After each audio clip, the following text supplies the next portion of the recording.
Hello दोस्तों, आपने Hollywood या बॉलीवुड मूवी में चांद पर इंसानी बस्ती को ज़रूर देखा होगा।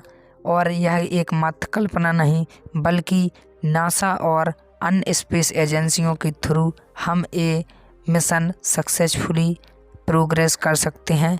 इसके लिए नासा कंपनी, जो कि अमेरिका की स्पेस एजेंसी है, उसके आर्टेमिस एस्लरी ने कहा है कि हम जल्द ही यहाँ पर एक सुखी जीवन व्यतीत करने में इसकी कल्पना करेंगे। 1968 से 1972 तक अभी तक कई मिशन यहाँ पर लॉन्च किए गए हैं।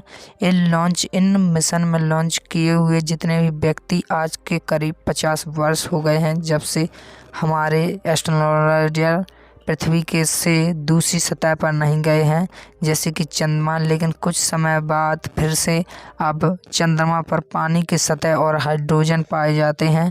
इसलिए फिर से एक मुश्किल की घड़ी में फिर से नए लॉन्च किए जाएंगे। और जो कि स्पेस एजेंसियों ने बताया है कि जल्द से जल्द हमें अपने जीवन को नियंत्रण दूसरे ग्रह पर विकसित करना चाहिए। इसलिए नासा कंपनी ने 2024 तक एक मानव कल्याण के लिए एक नमूने को तैयार करने के लिए एस्ट्रोनॉटर को भेजना चाहा है। और वैज्ञानिक प्रौद्योगिकी के अंतर्गत चंद्रमा पर एक गड्ढा बनाया जाएगा जो 12 मील चौड़ा और 2 मील गहरा है।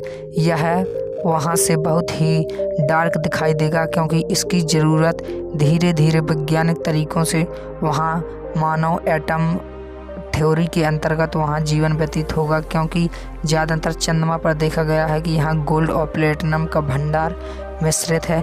लेकिन एक वजह इसकी ये भी है कि यहाँ जल और हाइड्रोजन मिलता है और यह ऑक्सीजन में कन्वर्ट होकर एक ऐसी गैस का निर्माण करता है जिससे कि रॉकेट लॉन्च सफलतापूर्वक हो जाते हैं। और क्योंकि रॉकेट लॉन्च में बहुत अधिक खर्चा आता है और रॉकेट लॉन्च होने के बाद यह चंद्रमा की सतह पर जब पहुँचेगा तो इसे दोबारा रिसाइकिल करके वहाँ पर प्रयोग में लाया जाएगा, क्योंकि हमें पता है और वैज्ञानिक ने के अनुसार रॉकेट में जो फ्यूल होता है वह उसके 1 मिलियन से 1 बिलियन टन मैट्रिक वहाँ पर पाए जाने की आशंका है। इसलिए हमें मार्स से अधिक चंद्रमा पर ध्यान देना चाहिए और वैज्ञानिक अंतर्गत हम कुछ ही वर्षों में जुपिटर और अन्य ग्रहों के साथ साथ ये पृथ्वी के अन्य ग्रहों की भी खोज पृथ्वी जैसे अन्य ग्रहों की खोज सफलतापूर्वक कर पाएंगे। और जो कि रॉकेट लॉन्च अभी सबसे शक्तिशाली रॉकेट हमारे यहाँ अपोलो 11 जो कि सबसे शक्तिशाली रॉकेट बताया गया है, उसे जाने में कुछ ही क्षण लगते हैं और इसे 3 भागों में बांटा गया है। अगर कभी कोई दुर्घटना हो जाती है तो इससे हमारे एस्ट्रोनॉटर को कोई भी हानि नहीं पहुँचेगी, क्योंकि यह जब पृथ्वी की सतह पर घूर्णन गति को बनाता है तो यह अपने आरामदायक जो कि इसके एस्ट्रोनोजल जो कि इसकी बारीकी होती हैं वह उससे अलग कर देते हैं, जिससे हम सेफ्टी लैंडिंग कर सकते हैं।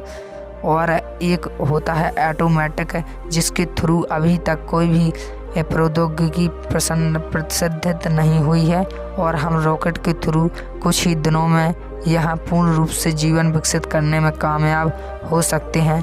जिस तरह अभी नासा कंपनी और अन्य स्पेस एजेंसियों के थ्रू जो लाइन डिफरेंस की गई है उसके तहत हम यहाँ जल्द से जल्द मानव को भेजने के लिए सफलतापूर्वक प्रयास में सफल रहेंगे। और ऐसे ही नई वीडियो देखने के लिए धन्यवाद। चैनल को सब्सक्राइब जरूर कर